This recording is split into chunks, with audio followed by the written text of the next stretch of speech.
이슈 플러스 오늘은 더불어민주당 윤건영 의원과 함께하겠습니다. 어서 오세요. 안녕하세요. 네, 안녕하세요. 경찰 소관인 국회 행정안전위원회 야당 간사를 맡고 계시잖아요. 맞습니다. 바쁘실 것 같습니다. 많이 바쁩니다. 네. 평소 행안위가 일이 별로 이렇게 많지 않은 곳이라고 들었는데 일이 많아졌어요. 네, 아무래도 뭐 너무 바쁘실 수밖에 없는 그런 상황이 되고 있습니다. 다들 관심이 네. 그러면 이제 윤석열 대통령 체포영장 재집행 어떻게 될 거냐 이렇게 관심들을 갖고 계신데요. 물리적 충돌이 있지 않겠느냐 이런 우려 많이 합니다. 어떻게 봐야 됩니까? 물리적 충돌이 있으면 안 되는데 대단히 걱정스럽죠. 지금 상황은 공권력과 공권력이 충돌하는 현상이잖아요. 법원으로부터 영장을 받은 사법기관이 체포영장을 집행하겠다고 하는데 윤석열 씨의 사병화되어 있는 경호처가 그걸 가로막은 상태죠. 그게 바로 내전입니다, 사실. 그러니까 내란이 끝이 나고 있지 않은 상황인데 절대 저는 불상사는 있어서는 안 된다라는 생각을 하고 있고요. 어떻게 하든지 그건 좀 막아쓰면서 그래도 또 중요한 축 하나가 뭐냐고 하면 대한민국의 법치는 살아있다라는 걸 또 보여드려야 되지 않겠습니까? 이 두 가지가 가장 중요하다고 생각합니다. 그렇기 때문에 뭐 공수처 또 경찰 고심을 많이 할 것 같습니다. 행안이시니까 혹시 뭐 듣는 게 있으실까 해서 여쭤보는데 언제 할 거냐, 방식은 어떻게 될 거냐, 어떻습니까? 공수처하고 국수본이 대단히 조심스러워합니다. 1차 체포영장이 실패로 끝나면서 2차에 조직의 명운이 걸려 있다고 생각하는 것 같아요. 그래서 시기와 방법들에 대해서는 일체 함구령을 내리고 있습니다. 다만 들리는 이야기로는 경호처에 좀 힘을 좀 빼놓는 게 필요한 거 아니냐라는 차원에서 경호처 수뇌부들에 대한 체포영장 발부를 지금 기다리는 것 같습니다. 왜냐하면 지금 경호처장에 대해서 1차, 2차, 3차 소환 요구를 하는데 3차 소환 요구가 10일이거든요. 근데 아직 응하지 않을 걸로 보여지고 있습니다. 그렇다면 국수본에서는 체포영장을 발부받아서 윤석열 씨의 체포영장도 같이 집행하겠다라는 취지로 보여집니다. 아니 답은 있어요. 윤석열 대통령이 체포영장에 응하면은 이 모든 문제가 다 해결이 되는 건데 어제 윤 대통령 측 변호인단의 입장을 들어보면은 응하지 않겠다는 뜻을 분명히 하고 있는 것 같거든요. 지금 상황 어떻게 진단하십니까? 윤석열 씨가 스스로 나오면 가장 간명합니다. 그게 대한민국 법치도 살리는 것이고 국민을 위한 길이기도 합니다. 저는 2차 체포영장이 국민이 윤석열 씨에게 준 마지막 기회라고 생각합니다. 대통령으로서 국민에 대한 예의죠. 법에 따라서 출석하는 게. 하지만 지금 보여지는 모습은 차벽 뒤에 숨고 경호관들 뒤에 숨어 있는 모습이잖아요. 전 세계에서 이렇게 지질한 지도자가 어디 있습니까? 자기 몸을 숨기기 위해서 차를 세우고 또 철조망을 치고 그 뒤에 또 경호관을 세우고 저는 이런 모습들이 하루빨리 해소되는 게 대한민국 경제에도 그리고 대한민국 국적에도 반드시 필요한 일 아닌가 싶습니다. 과거에 이제 청와대에서 근무를 하셨잖아요. 네. 그러니까 아무래도 지금 경호처의 분위기가 어떨지 좀 짐작도 하실 수 있으실 것 같고 좀 파악하시는 부분도 있으실 것 같습니다. 네. 어떨까요, 지금? 저한테 제보도 많이 들어오고 있고요. 근데 경호관들이 위아래가 다르다 그럽니다. 그러니까 위쪽에 소위 수뇌부라고 하는 쪽에서는 야, 군과 경찰이 우리를 배신했다. 경호처가 윤석열 대통령을 지켜야 돼. 라는 식으로 이제 충성 경쟁을 하고 있다고 하는 이야기가 들리고요. 아래로 내려가면 갈수록 야, 이게 우리가 하는 일이 맞아?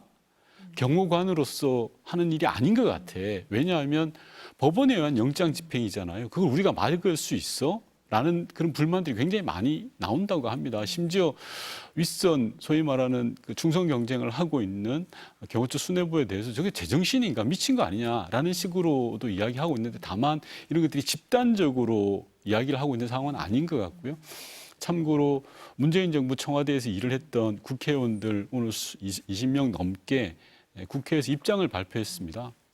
경호처에 있는 사람들이 다 저희의 동료였거든요. 지난 정부에서는 함께 일을 했지 않습니까? 그래서 좀 제발 올바른 선택을 하셔라. 국가와 국민을 위한 선택을 하셔라. 윤석열을 지키는 게 다가 아니다. 지금은 국민을 바라봐야 된다라는 호소를 드렸습니다. 경찰에서 그래서 경호처장을 비롯해서 이제 수뇌부를 먼저 체포하는 방안을 고민을 하고 있잖아요. 네. 그렇게 되면은 경호처 흔들리가 좀 된다라고 보십니까? 아무래도 저는 네. 그게 좀 가능성이 높아진다라고 보는 게요. 조금 전에 말씀드렸다시피 다수의 경호관들은 지금 일어나고 있는 현상에 대해서 마땅치 않습니다. 정상적인 대통령에 대한 경호 업무가 아니잖아요. 범법자잖아요. 내란 중범죄지 않습니까? 그런 사람을 지키고 있다는 것에 대한 자괴감이 상당하다고 저는 들었습니다. 그리고 경찰의 법 집행을 막아서는 것에 대한 자괴감도 또 상당하다고 들었습니다. 따라서 경호처 수뇌부에 대한 법적 조치와 함께 이루어진다면 저는 뭐 좀 다른 상황이 벌어질 수도 있겠다라고 생각합니다. 아니 한남동 관저가 그렇게 넓지는 않다고 들은 것 같은데 이 경호처 직원들 다 어디 있습니까? 한남동 네. 관저가 대통령 관저가 있고요. 네. 그 밑에 보면 국방부 장관 공간도 있고 합참의장 공간도 있습니다. 제가 받은 제보에 따르면 일요일 날 경호관들을 포함해서 한 500여 명을 집결을 시켰답니다. 그러니까 경호처의 행정직원까지 다 말단 행정직원까지 다 총동원령을 내려가지고 한 500명을 모았다는데 대통령 관저에 있을 공간이 없거든요. 그러니까 국방부 장관 공간, 합참의장 공간, 그게 이제 다른 시설에도 상계되어 있는 상황이라고 합니다. 그렇게 해서 인간 방패를 지금 구축을 하고 있는 거다. 맞습니다. 아, 네. 아까 그 경호처에서 군과 경찰이 우리를 배신했다. 경호처가 지켜야 된다라고 말씀을 하셨는데 그럼 경호처의 협조를 군과 경찰이 거부했다. 이렇게 이해를 해야 됩니까? 사실상 거부한 셈이나 마찬가지입니다. 대통령 경호대책특별위원회라는 규칙이 있습니다. 이 규칙에 따르면 수방사라든지 경찰이라든지 그리고 모든 주요 부처에는 대통령 경호와 관련해서 대책위원회를 구성해야 되고 거기에 복무할 책임을 부여하고 있습니다. 따라서 경호처장이 대통령 경호와 관련된 여러 가지 요청을 할 수가 있는 건데 지금 뭐 보도되는 바에 따르면 군에서는 불법적인 것 그런 부분들에 대한 단호히 우리는 수용할 수가 없다는 입장을 낸 걸로 알고 있습니다. 뭐 지휘 관계에 대해서 서로 주장이 좀 다른 부분은 있는 것 같은데요. 그러니까 그게 예. 군이 이제 55 경비대라든지 33이라든지 이런 조직들이 있거든요. 이게 경호처장이 직접 지휘를 받는 게 아니라요. 군의 지휘를 받지만 협조 관계에 있는 겁니다. 협조 관계다. 맞습니다. 네, 네. 근데 그것을 군과 경찰은 지금 거부한 상태고 맞습니다. 경호처만 이제 윤 대통령을 지키겠다고 하고 있는 그런 상황이다. 그런 상황입니다. 결과적으로는 그렇게 돼 네, 있습니다. 이해를 하면 되겠네요. 어제 그 오마이뉴스 TV가 그 포착한 영상에 네. 따르면 윤석열 대통령으로 추정되는 남성 다 윤 대통령이라고 봅니다, 지금. 걸음새가 다 대통령이던데요. 네, 뭐. 그 옆에 보니까 경호처 직원들하고 같이 네. 뭐 이렇게 관저를 둘러보는 모습, 차벽을 또 이렇게 지켜보는 모습, 이런 모습이 나왔어요. 이 상황은 어떻게 보십니까? 저는 대통령의 모습이 아니라 한남동 골목대장 같은 느낌이에요. 정말 이게 대한민국의 대통령의 모습인가? 국민들은 하루하루가 불안해하잖아요. 이 탄핵 정국이 언제까지 갈지, 환율은 치솟고 있고 기업은 힘들고 서민 경제 어렵고 이런 상황에서 빨리 이 상황이 해결되었으면 하는 게 국민들의 간절한 바람 아닙니까? 그런데 그런 상황에서 대통령이 자기 사병화되어 있는 경호관들을 데리고 철조망 어떻게 되어 있는지 점검하고 차벽 점검하고 이게 뭡니까 도대체? 대한민국 대통령이 어쩌다가 이렇게 됐습니까? 사람 한 명 잘 못 뽑는 바람에 이 사단이 벌어졌다는 생각이 들고요. 절대 대통령의 모습은 아니다. 저는 골목대장 모습 그 자체다라고 봅니다. 그럼 모습은 왜 드러냈을까요? 지지층에 대한 결집 효과라고 저는 생각을 하는데요. 지난번에 집회를 하고 있는 보수 극우 세력들에 대해서 편지를 보냈지 않습니까? 나를 지켜줘라.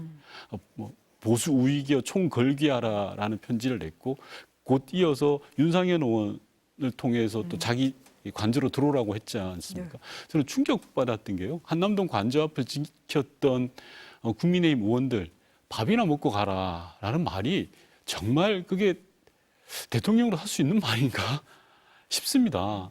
조금 전에 말씀드렸다시피 대한민국 모든 국민들이 당신 때문에 지금 고통을 겪고 있는 거 아닙니까? 그런데 밥이나 먹고 가라니요. 참 몹쓸 대통령이라고 생각이 듭니다. 그런데 의원들은 또 거기에는 난색을 표했다 이렇게 보도가 됩니다. 네. 의원들도 그것까지는 아니다 이렇게 생각을 했을까요? 당연하죠. 네. 상식적인 의원이라면 거기 가서 밥 먹을 경황이 있겠습니까? 그럴 정신이 있어서는 안 되고요.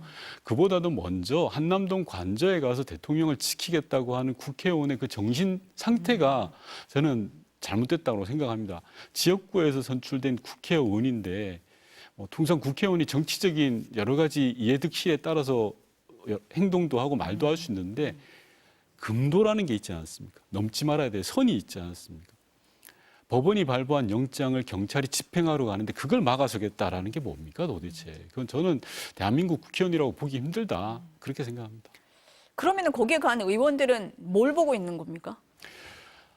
강경 보수 그룹, 소위 말해서 아스팔트 보수들 눈치를 본다라고 생각을 합니다. 저는. 그리고 그 중에 일부 이제 국민의힘 중진들 같은 경우에는 뭐 당대표 출마 이야기도 나오고 대선 출마 이야기도 나오지 않습니까? 자신의 정치적인 목적에 따라서 가는 거고요. 제가 그 집회에 참여했던 이름을 밝히긴 좀 어렵지만 국민의힘 의원들한테 물어봤어요. 당신 거기 뭐 하시는 거냐 도대체. 자기는 가기 싫었는데 누가 와서 뭐 좀 와달라 그래서 잠깐 갔더니 거기 서 있었다. 뭐 이런 식으로 변명을 하더라고요. 정말 잘못된 모습이라고 생각합니다. 지금 어쨌든 체포영장 집행을 위해서 공수처, 경찰 고심을 많이 하는 상황이잖아요. 근데 이제 논란이 좀 있었습니다. 그러니까 국회 내 경찰 출신 의원들이 뭐 외압을 행사했다, 수사에 개입을 했다, 협박성 발언을 했다 논란이 있습니다. 국민의힘에서도 있었고 민주당에서도 있었어요. 이 점은 어떻게 보세요? 저는 나눠서 봐야 된다고 생각하는데요. 국민의힘 이철규 의원이 그렇게 이야기했죠. 국수본부장한테 너 그렇게 하면 나중에 봐. 근데 큰일 난다. 이철규 의원이 누굽니까? 찐윤 중에도 찐윤이지 않습니까? 현 정부의 핵심이거든요. 그런 사람이 수사 책임자한테 너 나중에 봐. 그리고 괄호 안에는 너 죽는다 이런 게 있는 거 아닙니까? 그건 협박이고 겁박인 거죠. 수사에 대한 방해라고 생각을 합니다. 논란이 되고 있는 민주당 이상식 의원 같은 경우에는 저희가 국수본에 항의 방문을 가겠다고 했습니다. 그런데 국수본에서 아무도 안 나왔어요. 그날. 저도 물론 현장에 갔는데 일요일 날 오후 한 5시경에 갔는데 아무도 경찰이 한 명도 없는 거예요. 그런 상황에서 이상식 의원이 이곳저곳에 전화를 한 것 같습니다. 어디 갔냐 도대체. 지금같이 바쁜 상황에 누구라도 있어야 되는 거 아니냐라고 했던 거라 전 질이 완전히 다른 거라고 생각을 하고요. 경찰이 적법 절차에 따라서 수사를 제대로 할 수 있도록 국회는 그걸 보장해 줘야 됩니다. 이철규 의원의 망언은 있어서도 안 되고 앞으로 해서도 안 되는 그런 망언이라고 생각하고 국민의힘 의원들이 오늘도 국수본을 또 몰려가서 항의를 했다고 하더라고요. 그건 수사방해 행위 그 이상도 이하도 아닙니다. 내통을 하고 있다 뭐 이렇게 주장을 하잖아요. 그건 전혀 아닌 그런 상황이다. 비교 대상이 아니다. 네. 이렇게 보시는 거네요. 오늘 뭐 국수본부장도 보도에 의하면 국민의힘 의원들한테 설명을 한 걸로 아는데요. 총경급 이상 누구도 통화한 기록들이 없다라고 이야기하고 있고 저희는 이야기했던 게 왜 야당 의원이 항의하러 가는데 아무도 안 나오냐라는 상황을 따지기 위한 거지요. 국민의힘처럼 겁박하거나 협박하는 게 아니라고 생각합니다. 내란 특검법 좀 여쭤볼게요. 어제 국회에서 이제 부결이 됐잖아요. 민주당이 오늘 바로 재발의를 했습니다. 네. 뭐 내용으로 보니까 뭐 국민의힘에서 주장해 왔던 독소 조항이 다 빠졌다. 이렇게 이해하면 됩니까? 어떻습니까? 맞습니다. 국민의힘 주장을 온전히 그대로 받았다라고 해도 과언이 아닙니다. 국민의힘은 이 법까지 거부할 명분은 없을 겁니다. 만약에 이 법을 거부한다면 비상개업이 정당하다고 주장하는 것과 똑같습니다. 그동안 국민의힘 내에서 이야기했던 특히 한동훈 대표 측에서 이야기했던 내용을 그대로 저희가 받아들였습니다. 그래서 예컨대 특검의 추천을 야당이 추천하니까 제3자가 추천하도록 하자라든지 이번에 발의한 법안에 대해서 국민의힘이 어떤 이유를 들더라도 반박을 못할 거다라는 저는 생각을 하고 있는데 또 모르죠. 근데 이분들은 또 뭐라고 할지 제가 짐작은 됩니다만 네. 시간 끌기 안 했으면 좋겠습니다. 저는. 아니 근데 오늘 아침 국민의힘 회의에서 자체안을 내겠다. 헌법 틀 안에서 논의하자라고 얘기를 했어요. 근데 지금 의원님 말씀을 들어보니까 국민의힘에서 이보다 더한 안을 내기가 힘든 상황일 것 같은데 어떤 안을 맞습니다. 얘기를 하는 걸까요? 전 그러면? 이해가 안 되는 게 네. 그래서 제가 조금 전에 말씀드렸던 네. 것처럼 시간 끌기 좀 안 했으면 좋겠다라는 겁니다. 국민의힘이 어떻게 하든지 시간을 좀 끌고 싶은가 봐요. 시간 끌면 뭐가 나아지는지 모르겠어요. 저는 오히려 국민들은 우라통만 터지는데 제가 조금 전에 말씀드렸다시피 이번에 저희 민주당이 낸 법안은 기존의 국민의힘 의원들이 이야기하던 걸 고스란히 받은 겁니다. 제3자 특검법을 그대로 받았고 특검의 범위도 줄였고 논란될 게 없습니다. 근데 뭘 또다시 이야기를 하고 국민의힘 법안을 내겠다는 건지 전 잘 이해가 안 되고요. 좋습니다. 다 좋고 지금은 저희가 뭐 화를 내는 것보다도 국민의힘이 하겠다 그러면 다 받아들입니다. 그래서 가장 중요한 건 신속하게 이 특검을 발의해서 진실을 밝혀내는 것 아니겠습니까? 그래야지만이 국민들 우라통도 좀 치료가 되지 않겠습니까? 어제 보면은 찬성표가 딱 2표 모자랐었잖아요. 이제 맞습니다. 그런 상황이니까 다음에 민주당이 재발의를 하면 통과가 될 거라고 국민의힘에서도 생각을 할 수는 있을 것 같아요. 그래서 자체안을 내겠다라고 얘기를 하는 걸까요? 어떻게 봐야 됩니까? 저는 예. 국민의힘 지도부가 상당히 긴장할 거라고 생각을 합니다. 저희 당에서 이런 법안을 내면 이거 생각도 못한 건데라고 할 수도 있거든요. 그래서 국민의힘 지도부가 잘 판단해야 됩니다. 발목 잡기로 비춰지지 않고 통 크게 받아야 된다고 저는 생각을 합니다.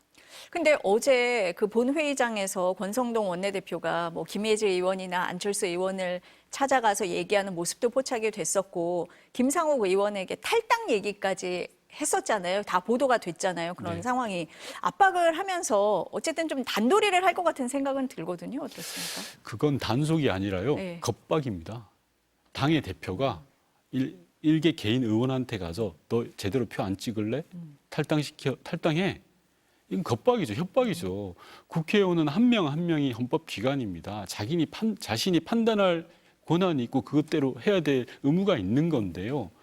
저는 아쉬운 게 지금 국민의힘의 모습인데요. 자정 능력이 사라졌어요. 이제까지 보여줬던 한남동 관저 앞에서의 40여 명의 국회의원들의 그런 추태들, 그리고 이제 권성동 대표가 김상욱 의원을 찾아가서 하는 겁박, 예전에는 이러진 않았거든요. 박근혜 대통령 탄핵 때만 하더라도 스스로의 잘못을 인정을 하고 넘어갔습니다. 그런데 지금은 모든 걸 인정을 안 하려고 해요. 시간이 지나면 지날수록. 그리고 똘똘도 더 뭉치려고 하는 게 있습니다. 저는 좀 이래서는 아닌 거 아닌가 싶습니다. 지금 말씀하신 것처럼 그 국민의힘 의원들이 한남동 관저 앞으로 가는 거나 처음하고는 조금 모습이 달라진 부분도 있는 것 같아요. 태세가 좀 바뀌었다고 할까요? 왜 그렇다고 보십니까? 저는 단적으로 기득권을 내려놓지 않겠다라는 겁니다. 제가 국민의힘 의원들을 개별적으로 만나보면 비상계엄 잘못됐다고 그래요. 다 문제가 있고 저는 제정신으로 한 일 아니야 라고 이야기를 합니다. 편하게들은. 그런데 탄핵은 안 돼라는 식으로 이야기를 합니다. 왜 그럴까요? 집권 여당으로서 가지고 있는 기득권을 내려놓지 않겠다라는 거거든요. 자기네들이 누리고 있는 기득권은 절대 내려놓을 수 없다. 그리고 그걸 민주당에서 조사를 안 된다라는 거죠. 저는 그보다 더 중요한 것이 우리나라 법치를 세우고 제대로 법이 운용되고 있는 걸 보여주는 것이어야 된다라는 생각이 들고요. 그 다음에 뭐 조기 대선을 해서 민주당 정권이 되든 말든 그건 다음 문제 아니겠습니까? 왜 떡고물부터 제사 지내기도 전에 막 그렇게 생각하는지 국민의힘의 생각들이 너무나 정략적이다라는 생각이 들어요. 국민의힘에서는 지금 국민의힘 지지율이 오르고 있다라고 보고 있는 것 같습니다. 그렇습니까? 어떻습니까? 저는 착시라고 생각을 합니다. 일부 여론조사가 튀는 조사가 나왔죠. 그 여론조사의 여러 문제점들을 많은 언론에서 보도하고 있습니다. 그래서 상식적이지 않습니다. 그 조사 수치만 보더라도요. 그러다 보니까 극우 보수 세력들이 과대 표집되는 경향들이 있다라고 생각을 합니다. 아니 비상계엄과 내란과 계엄군 쿠데타가 상식이고 법이고 정의라고 생각하는 국민이 누가 있습니까? 저는 한 줌도 안 된다고 생각을 하거든요. 그 한 줌도 안 되는 사람들에 대해서 발목을 잡혀 있는 게 국민의힘이라고 생각을 합니다. 단절하고 스스로 끊어내야 되지 국민의힘이 바로 설 수 있다고 생각을 합니다. 그러면 그 수치와는 별개로 보수가 결집하고 있다라는 시각에 대해서는 찬성을 안 하시는 겁니까? 어떻습니까? 결집하고 있죠. 결집하고 있다. 예. 네. 왜냐하면 그 부분은 윤석열 대통령의 편지, 윤상현 씨를 내세워서 관저로 부르는 모습들, 그리고 40여 명의 한남동 앞 의원들에 대해서 밥이나 먹고 가라고 하는 모습들, 그리고 어제 화면에 비춰진 모습들을 통해서 윤석열 대통령이 은연중에 계속 강조하고 있는 거지 않습니까? 한남동 관저를 요새화하고 그걸 진지로 만들어서 보수 우익, 극우 보수 우익들에게 권기하라고 지금 메시지를 계속 내세우고 있는 거잖아요. 일국의 대통령이 한 줌도 안 되는 보수 우익이여 일어나라, 권기하라, 싸워라 라고 주문을 외치고 있습니다. 그리고 국민의힘 일부 의원들은 이런 말을 해서는 죄송합니다만 부안해동을 하고 있죠. 그러니까 나라를 망치는 거라고 생각을 합니다. 그래서는 안 됩니다. 건강한 보수로 거듭나야 되고요. 저희 민주당은 건강한 진보로 거듭나야 되겠죠. 그런데 일부의 국민의힘 의원들이 그런 보수 우익이여 권기하라는 윤석열 대통령에 동조하면서 이게 과대 표집되고 그런 흐름이 많은 것처럼 보여지는 그런 현상이다. 저는 그렇게 생각합니다. 그러니까 지금 말씀을 들어보면은 이 착시로 인해서 민심과 괴리가 돼 있는 거다 이런 네. 말씀이신 거네요. 네, 그렇습니다. 그 아까 경호처 얘기를 잠깐 여쭤봤었는데 민주당 의원들이 경호처를 폐지하는 법안을 발의를 했습니다.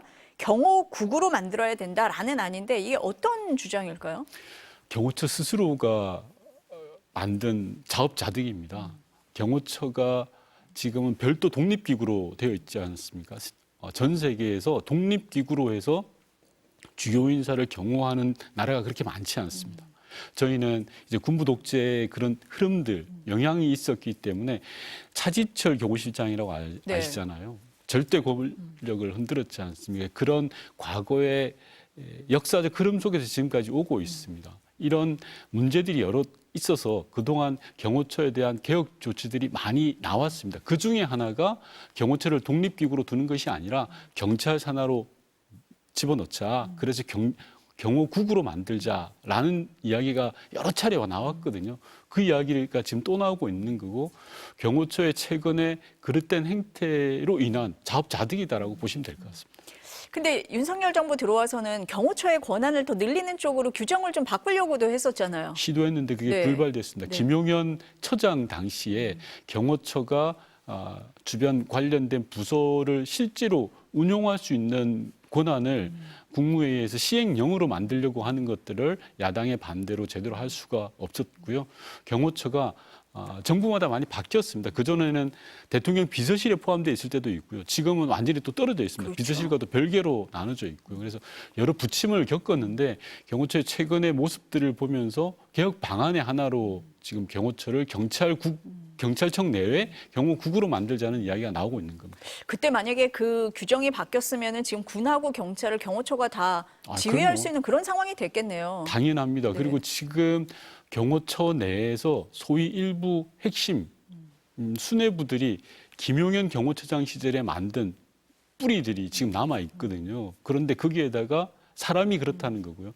실질적인 권한까지 부여했더라면 아마 절대적인 힘을 가지고 훨씬 더 괴물이 되어 있었을 겁니다. 경호처는.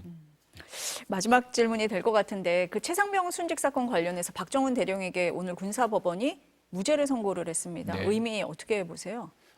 사필기적이고 너무 당연한 일이라고 생각합니다. 박 대령께서 정말 고생 많으셨죠. 한 사람의 경로로 인해서 한 사람의 인생이 송두리째 망가지고 대한민국을 위해 희생하신 청년의 죽음이 이상하게 변질되어 버린 사건이지 않습니까? 저는 당연한 결과라고 생각을 하고요. 박 대령의 그런 일로 인해서 윤석열 정권의 실정들이 조금씩 국민들에게 드러났던 계기였다고 생각을 합니다. 그런 큰 의미가 있다고 생각을 하고요. 이제 1심이지만 저는 2심, 3심 모두가 다 무죄로 밝혀질 것이다. 그렇게 생각합니다. 오늘 법원이 정당한 명령이 아니었다라고 이렇게 적시를 했어요. 그 부분 의미가 있다 이렇게 보십니까? 당연하죠. 네. 대통령의 경로 때문에 정말 정상적인 수사가 뒤집어진 거지 않습니까? 한마디로 인해서 지금 이 자리에서 길게 설명하기는 어렵습니다만 박정훈 대령이 수사를 제대로 했는데 그걸 뒤집어 버린 거 아닙니까? 그리고 그 뒤집는 과정에서 용산 대통령실이 모두 들고 일어나 버린 거 아닙니까? 그 경찰도 관련돼 있고요. 그래서 이건 원위치시키고 정상적으로 다시 되돌려 놓는 게 맞고요. 한 가지 아쉬운 건 박 대령의 그런 거와 관련해서 특검법이 윤석열 대통령의 거부권으로 여전히 빛을 보지 못하고 있습니다. 저도 행안위에서 여러 차례 상임위를 통해서 문제 제기도 하고 진실을 밝히려고 했는데 수사 권한이 없다 보니까 한계가 있었거든요. 지금이라도 빨리 저는 특검법 처리해서 억울하게 돌아가신 우리 청년의 죽음에 대한 부분 반드시 밝혀내야 된다고 생각합니다. 실체가 밝혀지는 첫 계기가 될 수도 있다 이렇게 네. 볼 수도 있겠습니다. 네, 오늘 말씀 여기까지 듣겠습니다. 감사합니다. 네.